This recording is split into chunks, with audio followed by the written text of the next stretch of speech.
grand dialogue. Sigika Foba. Le grand dialogue, l'émission de débat du studio Tamani sur votre radio. Chaîne Nibiru. Halud Mauni. Chaîne Nibiru. Sigika Foba. Le grand dialogue. Le grand dialogue. Mesdames et messieurs, bonsoir. Voilà déjà 24 ans que les Nations Unies ont décrété 16 jours d'activisme tous les ans contre la violence basée sur le genre. La dernière édition est en cours depuis hier mercredi avec pour thème international de la paix à la maison à la paix dans le monde. L'événement ne saurait passer inaperçu au Mali. Le Mali, un pays où les violences faites aux femmes sont une pratique courante. Ces 16 jours d'activisme contre la violence basée sur le genre sont donc l'occasion de faire l'état des lieux dans les pays, d'évoquer la législation en la matière avant d'évaluer ce qui s'est fait en termes d'information et de sensibilisation. C'est que nous allons donc tenter au cours de cette émission avec nos invités qui sont Seima Issa Maïga, elle est de l'APDF Gao, elle sera en ligne dans un instant. Cheikh Tidjane Diallo, il est parent des victimes de violences, il est donc bien sensible au dossier. Bonsoir Cheikh Tidjane Diallo. Oui, bonsoir. Nous aurons en ligne, on l'a déjà, Ali Koula, lui, il est juriste. Il va donc nous dire ce qu'il pense de ce dossier. Mesdames et messieurs, bonsoir et bienvenue. Cette émission vous est présentée par Seydou Foma. Studio Tamani. Les violences faites aux femmes, on en parle beaucoup ici au Mali. Pourquoi? Parce que la pratique y est courante. Mais quelle est l'ampleur réelle du phénomène? Nous allons poser la question à Ali Koula, il est juriste, il est en ligne. Ali Koula, bonsoir. Bonsoir, Studio Tamani. Voilà, nous disons que les violences faites au Mali, on en parle assez quand même. Ce n'est pas fortuit parce qu'on sait que c'est une pratique qui est assez courante. Mais que savez-vous de l'ampleur réelle de ces phénomènes dans ce pays? Bonsoir tout le monde. Ce que je pourrais naturellement dire, les violences faites aux femmes sont une réalité au Mali parce que il est difficile de faire une journée, 2 jours, une semaine sans entendre qu'il y a eu naturellement des plaintes au niveau naturellement de la gendarmerie, au niveau des commissariats de police, au niveau de la justice, des femmes qui se plaignent de violence. Donc la violence qui peut être physique ou morale parce que les contraintes qui sont généralement exercées sur les femmes. Donc ce qu'on peut aujourd'hui dire, c'est une réalité au Mali. Alors, les violences faites au Mali, les cas sont assez nombreux au Mali. Dans ces pays, c'est ce que nous disait le juriste. Qu'est-ce que vous en pensez, vous, Cheikh Tidjane? Vous êtes parent d'ailleurs d'une victime de ce genre de violence. Oui, en fait, tout à fait. C'est comme il vient de le dire, il y a beaucoup trop de femmes aujourd'hui, pas seulement au Mali, mais énormément au Mali qui sont victimes de ce fait. Et nous devons, nous, en tant que membres de la société civile, en tant que victimes, nous soulever et trouver les voies et moyens de changer les orientations de cette situation-là. Alors, nous allons... Allez-y. Voilà, non, c'est ce que je voulais dire. Je disais que c'est vraiment un véritable fléau. Un fléau silencieux, c'est une maladie silencieuse qui est en train de gangréner cette société et il faudrait que tout le monde monte au créneau pour que ce fléau puisse être une fois pour toutes éradiqué de notre société. Dans peu de temps, nous pourrons entendre la réaction de Seima Issa Maïga. Elle est de l'APDF à Gao, une association qui s'occupe de la promotion et du développement des femmes. Alors, nous allons poursuivre en attendant. La situation semble quand même préoccupante, si bien que la direction générale de la police et ONU Femmes ont mis à disposition un numéro vert. Et sur ce numéro vert, on a enregistré de janvier à août 2015 330 appels. La tendance ne semble pas être à la baisse. Qu'en dites-vous, monsieur le juriste Ali Koula? Bon, aujourd'hui, s'il faut analyser, il y a beaucoup de facteurs au Mali qui provoquent ces violences-là. Donc, d'abord, les facteurs sont sociologiques, ils sont culturels et aussi les pratiques traditionnelles néfastes. Donc, dans un pays qui est à majorité musulman, plus de 90% de musulmans, donc il faut naturellement s'attendre à une augmentation, bien entendu, de ce pourcentage. Donc aujourd'hui, nous pouvons d'ores et déjà considérer qu'au Mali, il existe encore le lévira, qui est généralement une obligation pour la femme veuve d'épouser un membre de la famille du défunt, ou le sorora, qui est l'obligation faite à la sœur de la femme défunte d'épouser naturellement le mari. Donc au-delà de ces facteurs-là, il y a ce qu'on appelle aujourd'hui même les mutilations génitales, qui constituent une violence, une atteinte grave aux droits humains. Donc il y a aussi les facteurs sociologiques. Donc au Mali, on a même coutume de dire qu'une femme qui souffre dans le mariage, donc, aura des enfants qui seront bénis et qui vont réussir dans la vie. Donc, il faut constater que dans l'imaginaire même du Malien moyen, ces violences-là sont ancrées dans nos têtes. Donc, c'est pourquoi je ne suis pas surpris aujourd'hui de l'augmentation de ce pourcentage, naturellement, des violences faites aux femmes. Donc, aujourd'hui, déjà, c'est une avancée, un grand pas, le fait de donner un numéro vert. Donc, ça veut dire tout simplement que le temps est donné. Le temps est donné pourquoi ? Pour mieux lutter dans l'avenir contre ce qu'on appelle les violences faites aux femmes. Alors, mettre un numéro vert à la disposition des Maliens, des Maliennes, pour dénoncer les cas de violences faites aux femmes, c'est quand même une bonne chose, non, Cheikh Tidiane, vous qui êtes parent d'une victime? Non, c'est une très très très bonne chose. Et je pense que 330 appels, ce n'est absolument pas représentatif de la réalité de ce que nous vivons. 330 appels, c'est déjà un bon début, c'est un très bon début, mais je vous assure que ce n'est absolument pas représentatif. Il est important de communiquer, de mieux communiquer sur ce numéro vert. Et effectivement, les causes qui ont été énumérées sont véritables. Les femmes qui se sentent abusées, en fait, ont toutes, dans l'absolu, un point commun, c'est qu'elles se sentent trahies, elles se sentent seules. Elles se sentent trahies par ce mari, par ce fiancé, par cet ami qui leur a promis un certain nombre de choses et qui s'adonne à des actions de ce genre. Elles ne le comprennent pas. Elles se sentent véritablement trahies. Elles se sentent aussi trahies de par leur propre famille. Parce que souvent, vous savez, quand elles expliquent cette histoire à leurs parents, les parents ont tendance à essayer de concilier les deux personnes. Et elle se trouve quelque peu obligée de retourner vers cette personne-là qui les a quelque soit trahis. Trahis aussi par les parents de ce bourreau, par les parents, par la belle famille, qui souvent s'adonnent même à un appui vis-à-vis de cette personne qui les bat, vis-à-vis qui s'adonnent même à certains propos injurieux, je vais vous passer les termes qu'ils utilisent. Ils se sentent trahis de par la société. Parce que une société qui sait exactement ce qui se passe, une société qui ne dit pas mot, est une société qui est autant coupable que les gens qui profèrent ces gestes, qui profèrent ces coups, qui profèrent ces attaques verbales. C'est une hypocrisie que vous dénoncez ? Je ne dirais pas hypocrisie, je dis juste que c'est la société qui est comme ça et il est temps que la société change. Il est important que cette société prenne ses responsabilités, accepte de dénoncer, accepte de permettre à ces dames, parce que cette société demande tellement à ces femmes. On demande tout à ces femmes.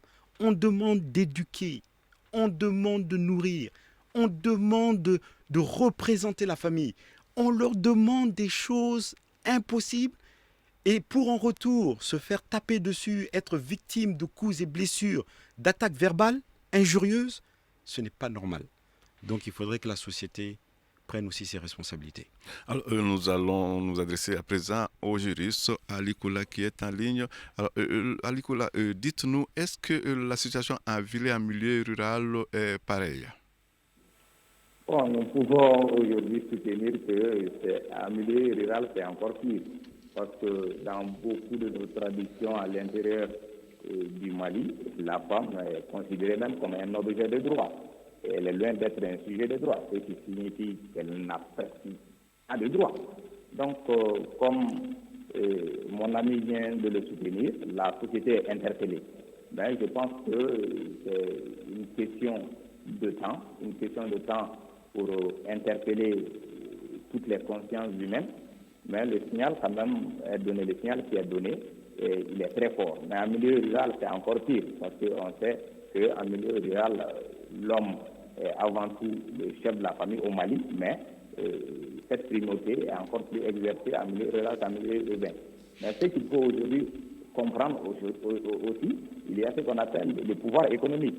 Le pouvoir économique, ça compte beaucoup, dans la mesure où le mari, très généralement, en tant que chef de famille, peut se permettre de faire certaines choses, brandir souvent la répudiation, le divorce ou naturellement tous les pouvoirs dont il dispose. Donc aujourd'hui, le constat est amer en milieu rural. Et que généralement, vous le savez, les ruraux n'aiment pas se plaindre là. Donc nous pouvons même constater que ces appels-là qui sont enregistrés sont au niveau de Bamako. Alors, les cas sont plus nombreux en milieu rural qu'en milieu urbain, mais en milieu urbain, c'est vrai qu'il y a eu souvent des cas extrêmes de violences faites aux femmes. C'est peut-être un peu difficile pour vous d'en parler, Cheikh Tidjane Diallo, mais vous avez quand même été témoin de situations peut-être pas faciles à raconter. Oui, en fait, effectivement, j'ai non seulement été témoin, mais après que nous ayons vécu cette tragédie-là, j'ai reçu moi-même énormément de témoignages. Énormément. Je ne me souviens plus du nombre, mais j'ai dû recevoir plus de 120 témoignages qui sont constitués de faits, d'images. Je vous assure que ces femmes qui se font battre se prennent en photo et puis elles les conservent. Parce qu'à un moment donné, souvent, on ne les croit pas. Ou bien on estime qu'elles exagèrent. Elles pensent que... Parce que vous savez, souvent, quand elles vont voir leur grand-mère, quand elles vont voir leur maman leur explique, bon, écoutez, tu sais, j'ai eu à vivre certaines expériences. La vie n'est pas toujours facile, c'est difficile. Mais les parents n'ont souvent pas idée de la férocité et du presque crime qu'elles subissent au jour le jour. Et donc, il y a beaucoup d'images, de témoignages de ces pauvres femmes. Comme cela a été dit, effectivement, beaucoup d'hommes pensent que la femme leur appartient. Je ne pourrais vous dire d'où cela provient. C'est vrai que beaucoup le pensent. L'homme, effectivement, a des droits sur la femme. L'homme a le droit de l'éduquer. L'homme a le droit de la protéger. L'homme a le droit de demander effectivement à ce que ses enfants soient éduqués par cette femme. Mais en aucun cas, un homme n'a le droit de tabasser sa femme au point souvent de l'envoyer à l'hôpital. Et souvent, il y a des femmes qui se retrouvent endormies avec les mains autour de la gorge. Des femmes enceintes qui se font tabasser, qui se font éjecter d'un véhicule en mouvement. Est-ce que vous pensez que ça, c'est un droit qui est attribué aux hommes? Qui leur aurait donné ce genre de droit-là? Monsieur Diallo, il y a eu des cas où on a enregistré des pertes en vie humaine. Oui, et ça, effectivement, ça c'est la droite continuité de ce qui se passe. Ça commence en général par des attaques verbales qui se suivent peut-être par des gifles par-ci par-là. Après, ils viennent les coups de poing. Mais après, malheureusement, quand on laisse les choses se faire, quand on laisse les choses se passer, ça peut, et c'est arrivé à plusieurs reprises. Beaucoup, bien entendu, ont été informés de crimes. Certains ne savent pas ce qui se passe. On entend juste qu'une dame est décédée, mais on ne sait pas ce qui s'est passé. Fort heureusement, dans mon cas personnel, ma sœur avait des parents quand même qui étaient à l'écoute et des parents qui étaient prêts à la suivre, quelles que soient les décisions qu'elle aurait décidé de prendre. Et franchement, elle avait cette chance-là. Ce n'est pas donné à tout le monde, fort malheureusement. Alors, nous n'avons toujours pas Seima Issa Maïga de l'APDF à à Gao. Alors, nous avons par contre Madame Kamara Amintou Amadou, elle est de l'ONG d'une association qui s'appelle l'Association malienne pour la survie au Sahel. Alors, nous pourrons la joindre dans un instant le temps d'observer notre première pause. Vous écoutez Studio Tamani? Votre avis nous intéresse. Écrivez vos commentaires et suggestions sur la page Facebook et dialoguez avec nous. Studio Tamani, c'est aussi les réseaux sociaux. Madame Kamara Amintou Amadou, vous êtes en ligne. Bonsoir, madame. Bonsoir. Vous êtes bien de l'association malienne pour la survie au Sahel. Vous êtes à Tombouctou. Vous l'avez compris, nous parlons des violences, disons, faites aux femmes. Pouvez-vous un peu nous parler de la situation à Tombouctou? Merci beaucoup. Merci à tous les auditeurs de Studio Tamani. Parlant des violences faites aux femmes, je vais juste aborder le thème par rapport aux femmes victimes de la fistule obstétricale. Nous faisons la prise en charge des femmes victimes de la prise en charge de la fistule obstétricale, mais je vous avoue que la plupart de ces femmes sont abandonnées par leurs conjoints. C'est une violence. C'est une violence. La femme a eu la fistule dans le mariage et le conjoint, à cause de la maladie, l'abandonne. Certaines sont battues, certaines sont humiliées, blessées dans leur amour. La prise en charge médicale, après la prise en charge médicale, nous sommes tout le temps confrontés à des problèmes psychologiques vraiment souvent très graves. Dû à l'abandon, dû aux violences psychologiques que ces dames-là subissent tous les jours dans leur foyer, par les conjoints, par les familles. Et la violence physique à Tombouctou, c'est une réalité? Oui, c'est une réalité. C'est une réalité. Je viens juste te prendre un exemple. On a eu à faire la prise en charge d'une une jeune fille qui a subi le mariage précoce parce qu'elle n'avait que 15 ans et elle avait un problème gynécologique.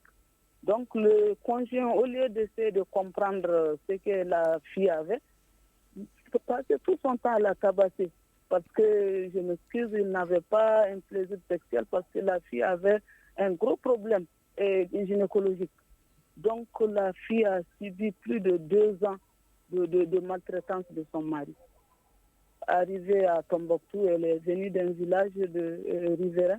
Arrivée à Tombouctou, il a fallu qu'elle subisse une opération chirurgicale pour vraiment régler ce problème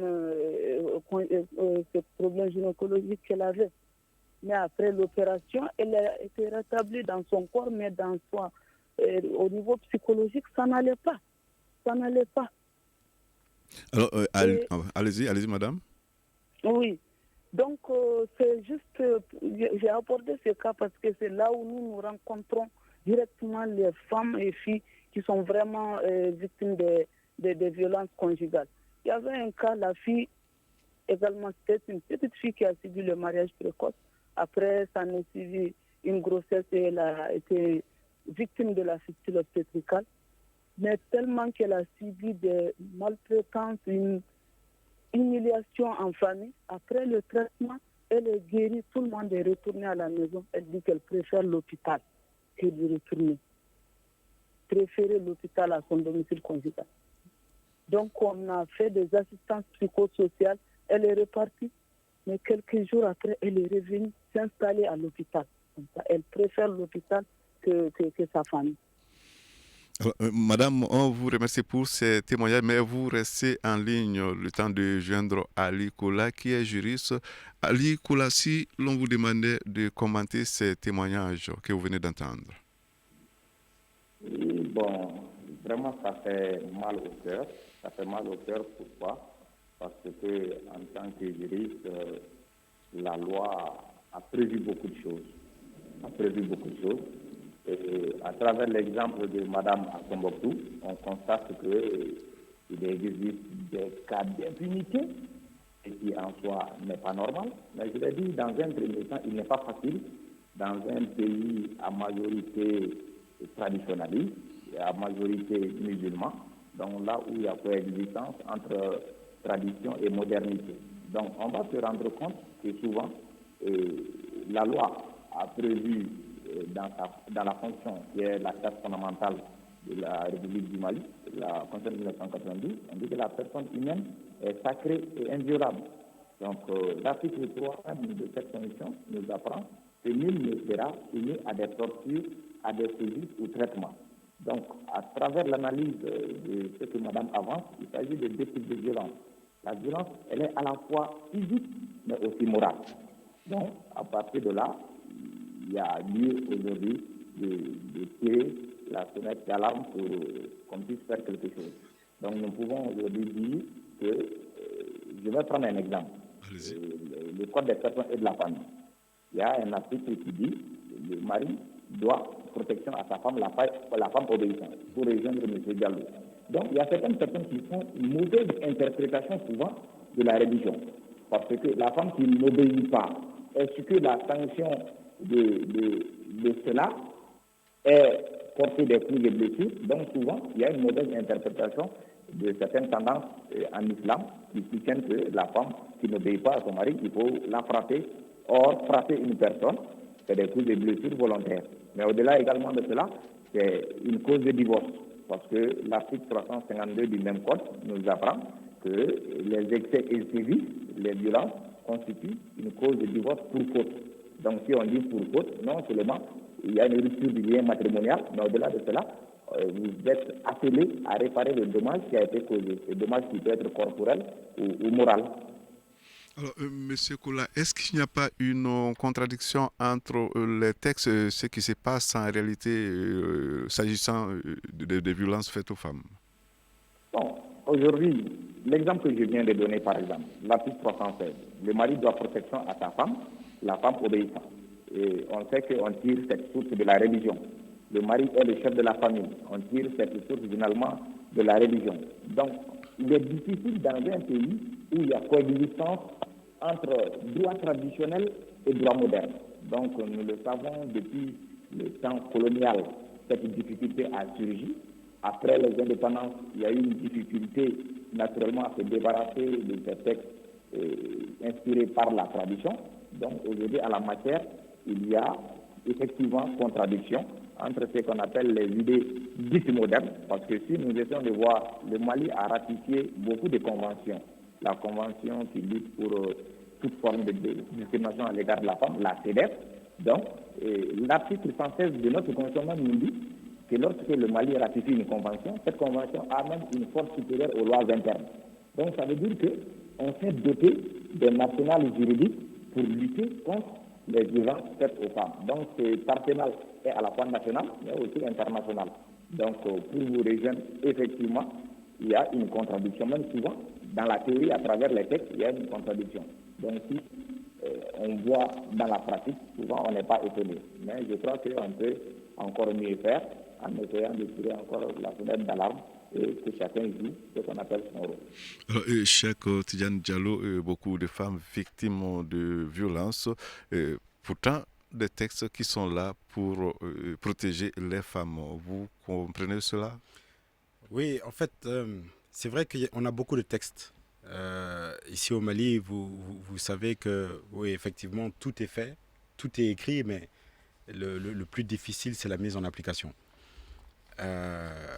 Et je suis content qu'il ait abordé le sujet des traditions et de la religion. Parce que quelque part, finalement, vous savez, on se demande, mais quelle est la différence entre ces personnes qui utilisent la religion pour essayer de faire accepter l'inacceptable, c'est-à-dire s'arroger le droit de tabasser les femmes? Qu'est-ce qui les distingue de djihadistes, de terroristes, qui utilisent ces mêmes religions pour expliquer qu'ils veulent éduquer et ils le font sous forme de violence? Donc, quelque part, il faut qu'on se pose les vraies questions. L'islam est une religion de bonté, c'est une religion de paix, et c'est une religion qui met quand même la femme à un statut sacro-saint. Alors, est-ce qu'on peut comprendre que cette religion accepte qu'une femme soit battue de la sorte? Est-ce que cette religion peut accepter qu'une femme subisse les foudres verbales, des injures à tout bout de champ, et souvent devant ses propres enfants. Est-ce que vous pensez que une religion comme la nôtre puisse effectivement être source de telles dispositions? Non, je ne le pense pas. Je pense que c'est beaucoup plus facile de taper que d'essayer d'éduquer en utilisant d'autres méthodes. Donc, c'est vrai, c'est des arguments que j'entends très souvent. Hein. Oh, la tradition est... Mais les traditions, d'abord, sont faites pour évoluer.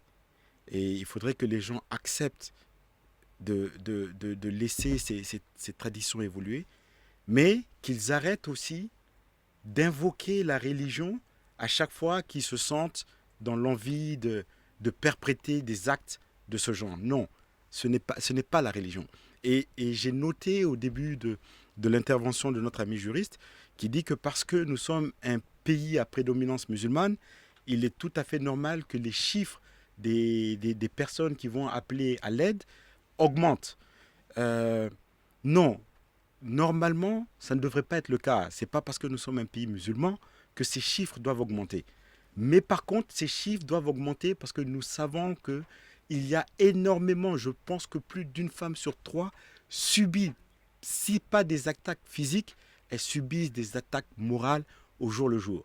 Donc si à peu près une femme sur 3 subit ce type d'injure, oui, il faudrait que le nombre de personnes qui appellent augmente. Mais vous savez, souvent, vous verrez que certaines personnes qui sont souvent interpellées sont soit des généraux, soit eux-mêmes des grands officiers, soit des juristes, soit des avocats, soit. Et ces femmes-là, quand elles vont tenter de se plaindre quelque part, pensez bien que ça n'ira pas loin. Donc, voilà où se situe aussi le rôle du gouvernement, qui ne peut pas tout faire tout seul, mais il faudrait que le gouvernement aussi accepte de pousser pour que, bien entendu, les choses évoluent et que les lois soient appliquées. Et ensuite, il y a un second volet, bien entendu, qui demande à la société, bien entendu, de comprendre qu'on ne peut pas continuellement taper sur une frange de la population parce que ces femmes-là déjà supportent énormément de choses en tant qu'humains, en tant que personnes qui vivent déjà au Mali. Nous subissons énormément, nous faisons partie des pays les plus pauvres de la planète. C'est déjà beaucoup à vivre. Nous sommes de race noire, c'est souvent beaucoup de choses à vivre.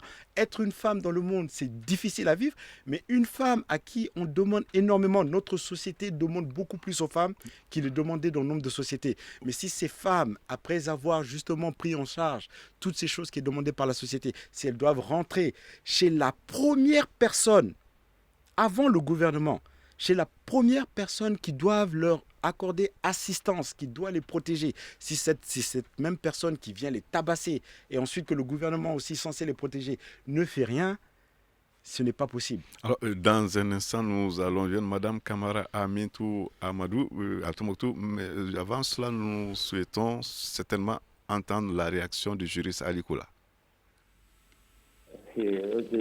Donc, au cours de son intervention, il a dit que les femmes sont majoritaires au Mali. Donc, en principe, s'il y a même loi de la démocratie, ça veut dire que c'est les femmes qui doivent être au pouvoir au Mali.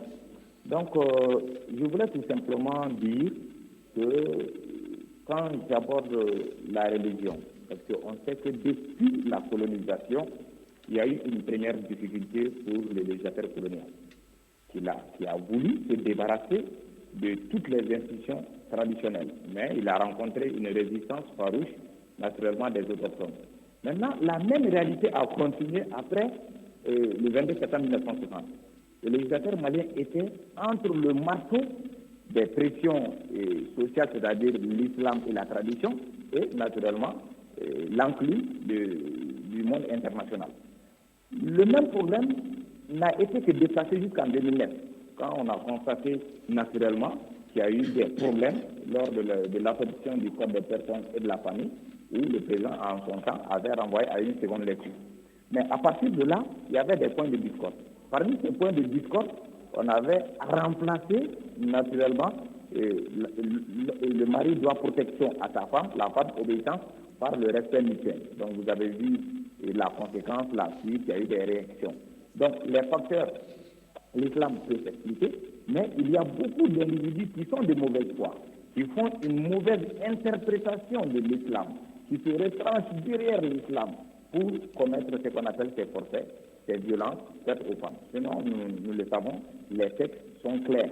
Donc, c'est cette vision que je voulais démontrer.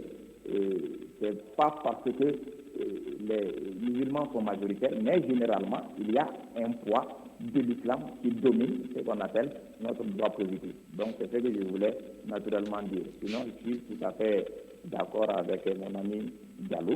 Souvent, c'est des questions qu'on se pose au fond de nous et qu'il est même difficile d'en débattre souvent en public ou avec d'autres individus parce que dans notre tête, je dirais dans la tête de la majorité des Maliens, la femme est un être inférieur ou un objet de droit, un élément de mon patrimoine. La suite de ce débat dans un instant. Une réaction, un avis, un commentaire. Réagissez sur la page Facebook de Studio Tamani et restez connectés avec nous. Studio Tamani sur les réseaux sociaux pour vous faire entendre. Les violences faites aux femmes, la situation au Mali, c'est le sujet du jour. Pour en parler, nous avons dans ce studio Cheikh Tidiane Diallo, il est parent d'une victime de ce genre de violence. Nous avons en ligne Ali Kola qui est juriste, également en ligne Madame Kamara Amintou Amadou de l'ONG de l'association malienne pour la survie au Sahel. C'est elle d'ailleurs que nous allons rejoindre tout à l'heure. Alors Madame, vous êtes en ligne. Vous l'avez entendu, les femmes sont victimes, beaucoup de femmes sont victimes donc de violences. Pourtant, il y a des textes qui protègent les femmes. Ces textes, vous en avez connaissance? Merci beaucoup. Pour ne pas répéter mes prédécesseurs, le Mali a ratifié beaucoup de textes, dont la CDF, qui vraiment, quand on lit ce texte, protège la femme. Ces textes sont là. Il y a des textes par rapport aux enfants de la CDF, mais ces textes ne sont pas vulgarisés. Ces textes ne sont pas connus des femmes, ne sont pas connus même des hommes. Donc, du coup, on a beaucoup de textes vraiment qui protègent les femmes, mais malheureusement, ces textes ne sont pas appliqués. Alors, comment vous expliquez cela? Les textes sont là, ils sont même souvent bons, ils ne sont pas appliqués, madame. Oui, ils ne sont pas appliqués. Je pense qu'il faut une plus grande vulgarisation de ces textes. Il faut que les Maliens connaissent vraiment ces documents qui sont là, que les hommes sachent qu'il y a des documents qui protègent les femmes, que les femmes aussi sachent que ces documents existent, qu'elles sachent qu'il y a des recours. Mais malheureusement, tous ces documents sont là vraiment pour protéger les femmes. Malheureusement, ces documents ne sont pas vulgarisés. Je pense qu'il faut une plus grande vulgarisation de ces documents. Leur traduction, je ne sais pas, à travers les radios, la télé, pour que les gens sachent vraiment que ces documents sont là. Ali Kola, si vous êtes juriste, le texte malien, il existe, il y en a de bons, mais vous l'avez d'ailleurs signalé, le Mali adhère à plusieurs instruments, aussi bien au niveau régional qu'au niveau international. Alors, on signe des textes et après, il rien. Monsieur le juriste, comment comprendre cela? Aujourd'hui, c'est alarmant. Alarmant pourquoi? Parce que nous l'avons dit, toutes les conventions ou tous les instruments internationaux relatifs à la protection des droits humains, en quelque sorte, ont été ratifiés par le Mali. D'ailleurs, pour donner une efficacité à ces conventions, l'article 16 de la Constitution du Mali dispose naturellement que les accords et traités internationaux ratifiés par le Mali ont une force supérieure aux lois internes. Donc aujourd'hui, le constat est amer. Il y a un problème d'ineffectivité ou d'applicabilité en réalité des textes. Mais nous pouvons justifier par beaucoup de raisons. Nous l'avons dit, il y a ce qu'on appelle des facteurs qui sont là, qui sont sociologiques, qui sont culturels, qui sont traditionnels. Donc aujourd'hui, ce n'est pas seulement l'État. L'État est interpellé parce que l'État a pour obligation de protéger et d'éduquer. Les juges sont interpellés parce qu'eux, ils ont pour mission d'appliquer la règle de droit, ils ont pour mission d'appliquer. Les ONG qui sont là, la société civile, mais aussi l'ONU, parce que le Mali a ratifié des conventions de l'ONU. Est-ce que l'ONU exerce, bien entendu, son contrôle, parce qu'en principe, lorsque les conventions sont ratifiées, il y a ce qu'on appelle des suivis pour voir si les États appliquent. Donc, est-ce que ce contrôle est exercé? Donc, je pense que l'État est interpellé, les magistrats sont interpellés à la fois des magistrats de l'ordre judiciaire et d'autres magistrats, les ONG, la société civile et l'ONU. Donc, aujourd'hui, c'est un problème. Donc, il faut aujourd'hui essayer de réfléchir, parce que c'est très grave, s'engager et ne pas respecter sa parole, parce que c'est le respect de la parole donnée. Quand on signe une convention, ça veut dire qu'on a donné notre parole. Donc, on a tenu naturellement de la respecter. Donc, c'est à ce niveau que le problème est. Monsieur Koula, est-ce qu'on peut parler d'impunité s'agissant des violences faites aux femmes au Mali? À travers ces exemples-là, on ne peut que soutenir cela. On ne peut que soutenir cela. L'exemple que Madame a donné de Tombouctou, il y a des coups, et on ne sait pas s'il y a des blessés qui en ont suivi, mais la violence, elle existe, elle est à la fois physique, il y a une infraction, mais qui est à la fois morale. Donc même la violence morale peut entraîner bien entendu des préjudices. Donc à partir de ces exemples-là, nous pouvons d'ores et déjà dire, effectivement, il y a ce qu'on appelle des cas d'impunité sur la violence ou les violences faites aux femmes en République du Mali. Cheikh Tidiane Diallo, il n'est pas, selon vous, est-il exagéré de parler d'impunité dans ces domaines ici au Mali? Non, il n'est pas exagéré de parler d'impunité. Vous savez, les textes sont là, mais qui parle de mise en œuvre de textes parle de procédure. Et qui parle de procédure parle d'un dépôt de plainte. Et là aussi est le gros du problème. C'est-à-dire que nous arrivons très rarement à un dépôt de plainte, ou bien le dépôt de plainte se fait, mais est retiré au bout de 48-72 heures. Donc là aussi, c'est un gros problème. Il faudrait aussi peut-être essayer d'aller en amont, d'abord s'assurer et permettre à ces femmes battues, parce que, comme je vous le disais au début, souvent le poids de la famille fait qu'elles ont peur, elles pensent qu'elles vont trahir leurs parents, elles pensent que les parents vont penser que ce ne sont pas des femmes fortes, et donc elles ont peur d'aller porter plainte. Il faudrait qu'on puisse communiquer sur le fait qu'elles ont des droits, qu'il faut absolument qu'elles puissent porter plainte, parce que quand elles refusent de porter plainte, c'est quelqu'un d'autre qui va souffrir plus tard de ce refus de déposer plainte. Et avec tous les risques que nous avons énumérés, les coups et blessures, c'est une chose, mais ça va très, très, très, très souvent jusqu'à un niveau où on ne peut malheureusement pas rattraper les choses. Oui, la loi pour des coups et blessures, vous pouvez aller jusqu'à 2 ans de prison. Quand ce sont des coups et blessures qui n'entraînent pas l'invalidité, je pense que vous pouvez escoper jusqu'à 5-6 ans de prison. Mais quand ça va jusqu'à l'invalidité, empêchement de travailler, oui, on peut aller jusqu'à 20 ans de prison. Et ça, ce sont les textes. Mais avant d'arriver au texte, il faudrait que les familles, d'abord, jouent aussi leur rôle.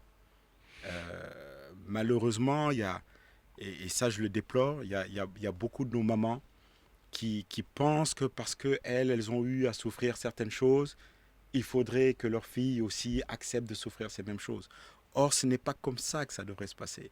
Elles devraient justement vouloir pour leurs filles des meilleures conditions de vie. Elles devraient vouloir pour leurs filles un meilleur cadre de vie.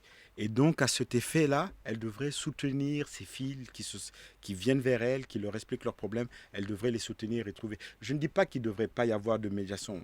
On est tous des humains. Une erreur peut arriver, une fois. Mais le problème, c'est que quand ça se passe une fois, ça se reproduit parce que justement, il y a impunité. Et oui, effectivement, il y a beaucoup d'impunité. Madame Kamara Amintou Amadou, vous êtes donc à Tombouctou, vous êtes de l'association malienne pour la survie au Sahel. Dites-nous les cas d'impunité. Est-ce qu'il y en a beaucoup à Tombouctou, s'agissant bien sûr des violences faites aux femmes? Non, les cas d'impunité, c'est un peu partout au Mali. Les violences faites aux femmes, il y a vraiment de l'impunité dans ce sens où il y a cet environnement favorable qui légitimise les violences faites aux femmes. Vous savez qu'au Mali, on dit à la femme d'endurer. Sinon, son enfant sera, si la femme n'endure pas dans son foyer, son enfant ne sera pas un enfant béni. Son enfant ne sera pas un grand de demain, ainsi de suite. Donc il y a cet environnement favorable dû à nos cultures et nos traditions, à nos traditions. Mais au-delà de cela, il y a quelque chose. Les prêches au Mali, je m'excuse, il faut que les gens, les religieux, fassent vraiment comprendre à tout un chacun, à l'homme, que continuer à battre sa femme, ce n'est pas un droit. Il faut que nos religieux tournent vers les droits, parler un peu des droits des femmes. Parce que dans la plupart des prêches, c'est les devoirs des femmes. La femme doit faire ça, la femme doit faire ça. Mais il faut vraiment qu'il y ait une large vulgarisation, parce que les gens se cachent derrière la religion pour commettre leurs forfaits. Donc il faut que nos religieux fassent comprendre à ceux-ci que vraiment faire du mal à son prochain, ce n'est pas, la religion ne le permet pas. Alors, donc il y a vraiment une impunité due à tout cet environnement.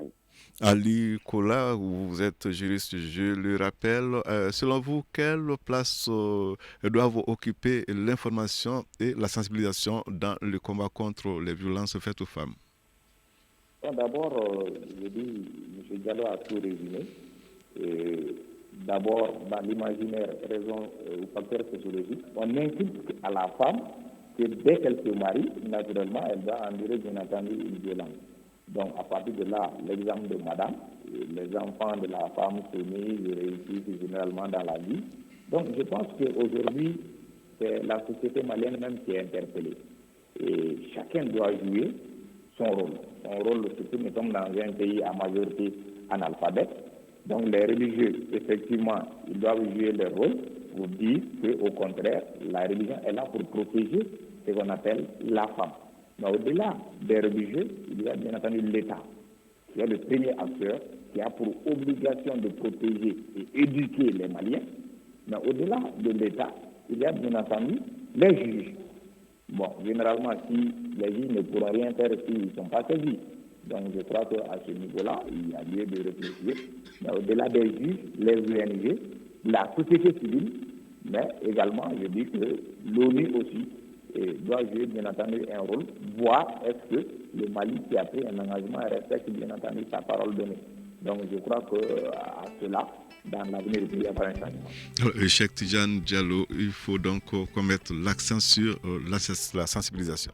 Tout à fait. Il faut qu'on mette l'accent sur la sensibilisation, qu'on permette à ces jeunes dames, souvent un peu plus âgées, d'avoir un cadre dans lequel elles puissent aller échanger, discuter. Il faudrait que leur famille soit à l'écoute, véritablement à l'écoute, parce que c'est dans la non-violence, on peut toujours essayer de trouver des solutions. Alors, Madame Kamara Amintou Amadou, vous avez juste une minute pour conclure cette émission. Donc, allez-y. Ok, donc merci beaucoup. La conclusion que je peux tirer, c'est que vraiment, nous, en tant qu'ONG, nous sommes sur la sensibilisation, mais nous voulons que d'autres personnes se joignent à nous. Les religieux, les radios. Les religieux, il faut qu'ils fassent comprendre à la population en général et aux hommes que vraiment la violence faite à la femme n'est pas tolérée par la religion. Juste battre sa femme parce que c'est comme ça que certains pensent, mais ils disent que c'est la religion qui l'aide, alors qu'ils ne connaissent même pas la religion. Donc il faut que nos religieux fassent plus d'éducation religieuse, si je peux l'exprimer ainsi, à nos hommes, aux jeunes hommes, aux plus vieux. Merci beaucoup, Madame Kamara. Le temps, malheureusement, est déjà fini. On rappelle que vous êtes Madame Kamara Amintou Amadou de l'Association malienne pour la survie au Sahel. Merci pour votre participation. Nous avions dans ce studio Cheikh Tidjane Diallo, qui est parent des victimes. On le remercie beaucoup pour son témoignage. Ali Kola, vous êtes juriste. Merci également à vous. C'est la fin de cette émission réalisation. Ousmane Djadje Touré, Seydou Mbo à la mise en onde, Fili Dambélé, régie vidéo, Seydou Fomba pour la présentation. On se retrouve demain pour le forum de la presse.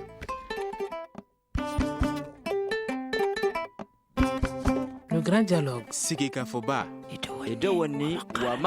Le grand dialogue, l'émission de débat du studio Tamani sur votre radio. Chaîne Nibiru. Halud Mauni. Chaîne Nibiru. Sigika Foba. Le grand dialogue.